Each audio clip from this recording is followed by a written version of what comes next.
If I may have your attention, please.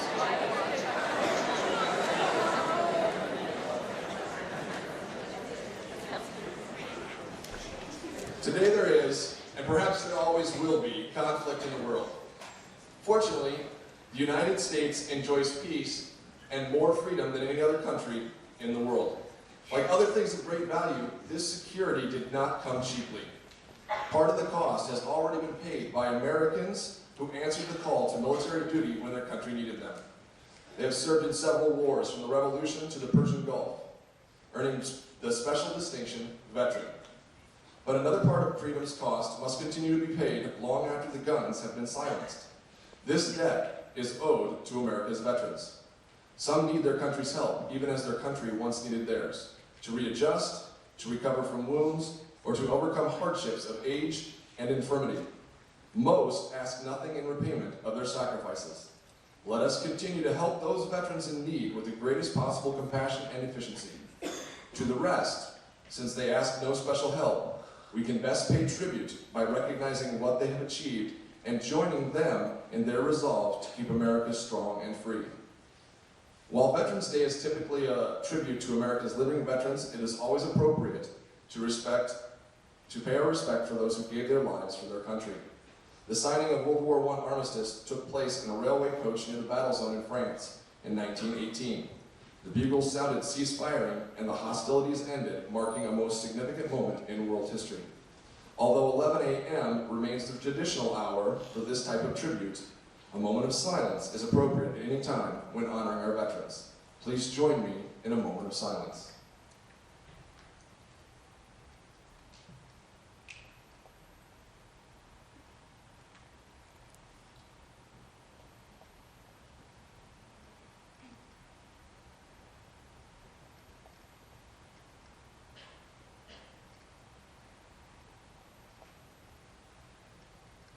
Thank you. Today we have a guest to speak to us. His name is Richard Miller. He is the commander of the American Legion Post 176 in Waverly. This gentleman answered his country's call to duty on April 28, 1970, by enlisting in the Navy. He served 4 years and was honorably discharged on 26th of April, 1974.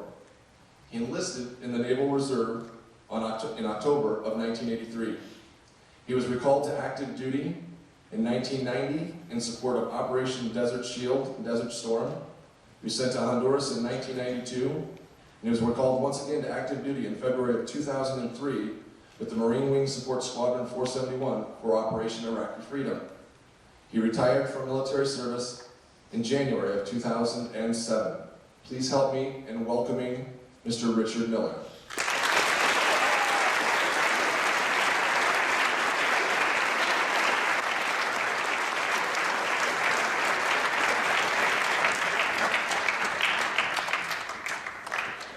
Good morning, and thank you for inviting me to celebrate the month we celebrate Veterans Day.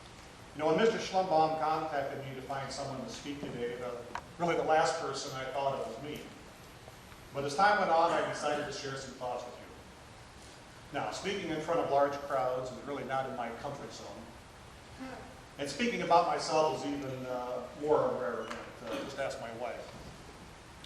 On top of that, I haven't spoken in front of so many teachers since I was in school, and I have this fear that the red pens are going to come out and I'm going to get graded here. So, Mrs. Byers, I work with your dad. I don't want to hear about that I failed speech here. When I sat down Sunday night to write this, I wasn't quite sure what I was going to talk about today. Some things I haven't shared with anyone except for my wife. They say a pen in the hand can be a dangerous thing sometimes, so here goes. A little about myself. I'm married, my wife Janelle. We have 3 children, and they all graduated from Waverly Shelter. We live on an acreage just southwest of town. I work at John Deere in the Industrial Engineering Department and been there for 36 years. Going back further, I was raised on a farm 6 miles north of Jessup and enlisted in the Navy on April 28, 1970, during that other war called Vietnam. And I was honorably discharged on 26 April 1974. 9 years later, I joined the Navy Reserve was recalled active duty during Operation Desert Storm for a year, and recalled again in February of 2003 for Operation Iraqi Freedom for another year. I also spent a short period in Honduras in 1992 supporting operations against drug and insurgent activities. I retired in 2007 as a Chief Petty Officer with 29 years of service credit. Okay, that's a short synopsis of my time in the service. Now, if you're coming here today to hear some Medal of Honor war hero talk to you, I'm not your guy. I was just a person who did my duty, gave it my all, and I'm very proud of the service I gave. Now, was I ever in danger? Sure I was. Did I ever come close to death or serious injury? More times than I want to remember. But that's part of the job. I don't know how many of you have checking account, but the rule is you shouldn't write a check for more than what money you have in your account. When you go in the service, you also have a checking account. And you have one check to sign. And that's payable up to and including your life. It's a sobering thing when you think about it. To serve with people who are willing to do that is pretty special. So, what was it like leading up to April 1970 when I enlisted in the Navy? Well, going back, I was born 6 years after the end of World War II and during the Korean War. There were 16 million people who served during World War II, and another 5 million who served during the Korean conflict. So when I grew up, there were veterans in every pillar of society. They were my neighbors, my teachers, the grocer, my doctor, the postman, and numerous family members. They came home from the war with an energized sense of what it was to be an American and gave us a quality of life that was unprecedented. They grew up during the Depression, stepped forward and defended their country from Nazism, communism, and totalitarianism. They came home, built an economy that was the envy of the world. They were known as the greatest generation, and I can't disagree with that. Sure, they had flaws, we all do. So that is where most of my value system was formed, and it was based on God, country, and family. Then came the 60s. In a few minutes I can't paint a complete picture of what it was like in the 60s and what it was all about, but one word comes to mind, and that's turmoil. Assassinations, riots, protests.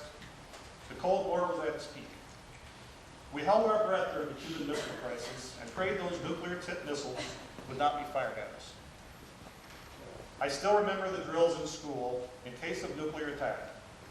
We were to get under our desk and cover our head. Seems silly now, but that's all we could do. People were building bomb shelters in their basements. It was a very scary time. The leader of the Soviet Union, Nikita Khrushchev, gave a speech at the United Nations. They would crush the United States and bury us. We are just a push button away from a nuclear holocaust. In that environment, it is not surprising that the U.S. became very alarmed when the communist government of North Vietnam made moves to conquer South Vietnam. There were fears the whole Indochina Peninsula would fall to them. Now, I'm not going to get into the argument of whether Vietnam was right or wrong. Some historians say it was a complete waste. Others say it tied up Chinese and Soviet resources so they couldn't expand in other parts of the world. All I know is that from the fall of 1965 when I went into high school to the spring of 1969 when I graduated, nearly 35,000 Americans had died. On the news, the weekly death toll would be announced usually around supper time. In May of 1969, the month I graduated, 540 men had been killed in that 1 month. What's the school population here, 700 or so? Imagine 80% of you gone each month. It was still the days of the draft. I was 18, I was healthy, and I was available. Chances of getting drafted were pretty high, and I had accepted that fact long ago and decided to enlist so I could have a choice of where I wanted to go. Later that summer, I had to have some relatively minor surgery, so I decided to work until I healed enough to stand the rigors of boot camp. The month I went to boot camp, 428 Americans were killed in combat. My parents certainly weren't thrilled about me enlisting. My brother had just come home from a 3-year enlistment with a year spent in Vietnam. He was trapped on a roof behind enemy lines with no food or water for 3 days during the Tet Offensive in 1968. Needless to say, my parents were relieved he was home, and now I was leaving. It wasn't easy for them. I remember getting on the bus in Waterloo heading to Fort Des Moines to be the processing center, and the look in their faces, it's hard to forget. I went to San Diego for boot camp, and after graduation, I attended school to become a medical foreman. I had 2 years of biology under my belt, plus I worked in a meatpacking plant for a few months before I went in, so I figured they must have figured that I wasn't afraid of blood. This school was 16 weeks long of very intensive training. In some ways, it was an endurance test. Out of the 80 that started, only 30 of us graduated. The Navy's corpsmen are a proud group.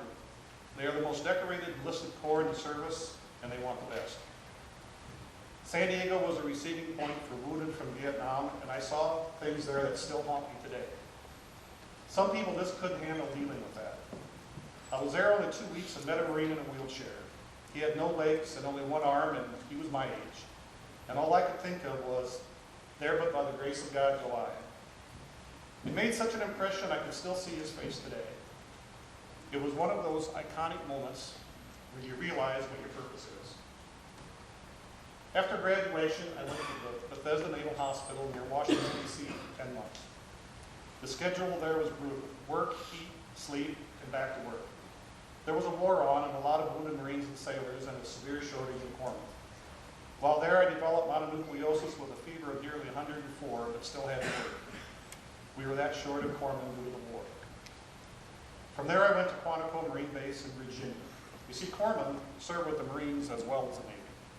You see a movie about Marines and they yell corpsmen when they get wounded. The guy that risks his life to treat them is a Navy corpsman. You've probably seen pictures of the Iwo Jima Memorial in Washington, D.C., where the 6 Marines are raising the flag. One of those people is actually a Navy corpsman. At Quantico, I worked in the emergency unit, and I saw every kind of trauma and injury. 2 years out of high school, and I was making life and death decisions. But it was time to move again. This time to the fleet, and 2 days before Christmas of 1972, I arrived in Long Beach, California to board a ship that would be my home for the next year and a half. It was to leave in February bound for Vietnam. The ship was nothing like the sleek men of war you might imagine. I was on an ammunition oiler. Our mission was to perform underway replenishment at sea. We carried everything from 2,000-pound bombs down to 30 caliber bullets and everything in between.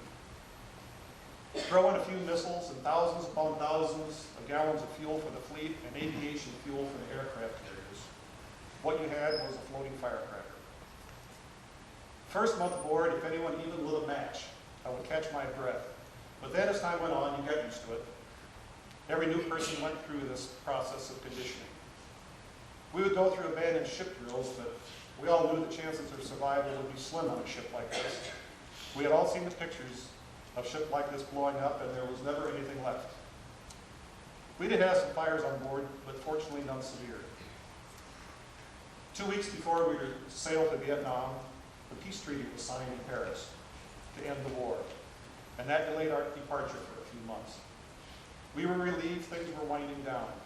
We sailed later that year for operations around the Philippines, Japan, Singapore, and Cambodia. While we were in Japan, we received an emergency sail order to head for the Red Sea, Persian Gulf area in the Middle East. Another war had broken out. The Egyptians had attacked Israel to start the 1973 Yom Kippur War. We joined an aircraft carrier battle group and stationed ourselves off the coast of Ethiopia. The Soviets had a larger fleet there than we did, and they were allied with the Egyptians. When things started going bad for the Egyptians, there was a great fear the Soviets would jump in to assist them.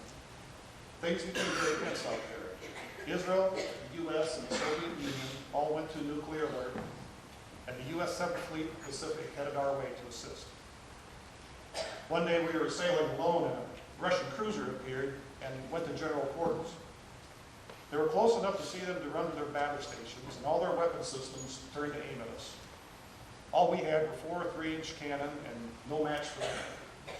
In those days, there was no radio, there was no satellite hooked up, there was no TV, and you really had no idea what was going on in the world. So for all we knew, we were at war. off the horizon, 3 American destroyers came at full speed and scared the Russian away, and we didn't see that ship again. We spent nearly 3 months on station before we left for the Philippines. I'll tell you, 3 months on sea without seeing land is a long time. We then spent time near Cambodia with the Marine Expeditionary Unit to evacuate Americans if needed, since things were still very unstable there. We then sailed back to Long Beach, and I was discharged from there. Now, I have to talk a little bit about what the public sentiment was like toward the military back then. Today, the military gets great support and respect from the public, and as well it should. Back then, it was just the opposite. The war was unpopular, and the people took out their frustration on us. You tried to hide the fact that you were in the military. Long hair was in style then, so it was very obvious if you were in the military or not. I even knew a few guys that bought long hair wigs so they could go out in town, and so they wouldn't stick out. We took every kind of abuse. I was hit with eggs, rocks, you name it. You were constantly on the alert for trouble. I was even spit on in the Chicago airport coming home for Christmas.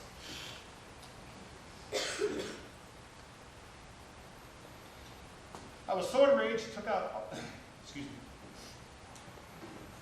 I was so enraged it took all my self-control not to punch the guy. But I didn't want to spend Christmas in a Chicago jail cell.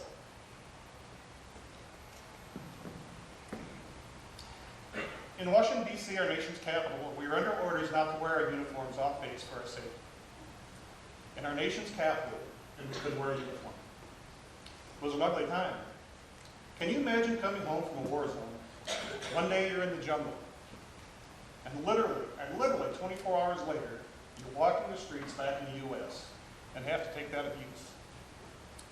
That's one reason Vietnam era vets still struggle today. You couldn't talk to anyone because you didn't know where they stood on the subject. When you were done with your service, you packed the uniform away and just tried to forget. Today things are different, and that's a good thing. One reason I signed up for the reserves was that I did enjoy my work in the Navy, and attitudes were starting to change. However, when I was recalled to active duty for Desert Storm, my first reaction was not if I was going into a danger zone, but will I have to go through that abuse again? I didn't know how much anger I was hiding until I came home, and the outpouring of support was overwhelming. It was a period of healing for me that I didn't know I needed. Unfortunately, too many veterans never got a chance to heal the wounds inside them, and they still suffer today. I made up my mind that I needed to do what I could to help our veterans. I joined 3 of the local veteran organizations. I was recalled again in 2003 and was the chief in charge of the Battalion 8 station, assigned to Marine Wing Squadron 471. I'm in the Navy, but I love my Marines. I'm now the commander of the American Legion here in Waverly.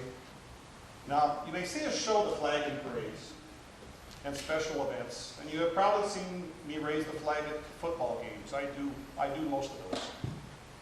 Our mission is to help our veterans and give them the respect they deserve. The flags we put up on Memorial Day ends up being a lot of work, but even in death, our vets won't be forgotten. You see, that flag is much more than a piece of cloth. It stands for the thousands upon thousands of people who have died for our right to fly. That's why we do what we do, and that's why we keep doing it. This last spring, an event happened that most of the country never even noticed. Believe it or not, our last surviving American veteran of World War I passed away. Now, World War I ended in 1918. It's amazing we had someone left there. His name was Frank Buckles. He was 110 years old and was still very active until shortly before his death. He led an interesting life. He lied about his age because he was legally too young to serve in World War I. He served as an ambulance driver during the war and escorted German prisoners back to Germany when the war was over. After his discharge, he eventually started working in the shipping industry. He was living in the Philippines when World War II broke out and was taken prisoner by the Japanese and put in a Japanese prison camp. He nearly starved to death and after 3 years was rescued by American forces. There is a movie in the making about Mr. Buckles, and I believe it is to be released later this year. It's called Pershing's Last Patriot. General Pershing was in charge of the American Expeditionary Force that went to serve that war. In honor of Mr. Buckles, I would like to read a short poem from World War I. It was very famous at the time, and it's called In Flanders Field.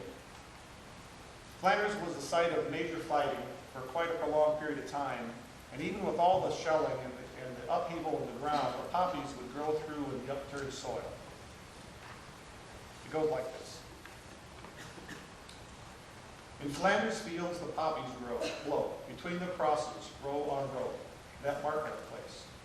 And in the sky the larks, still bravely singing, fly, scarce heard amid the guns below. We are the dead. Short days ago we lived, felt dawn, saw sunset glow, loved and were loved, and now we lie in Flanders fields. Take up our quarrel with the foe. To you from failing hands we throw the torch. Be yours to hold it high.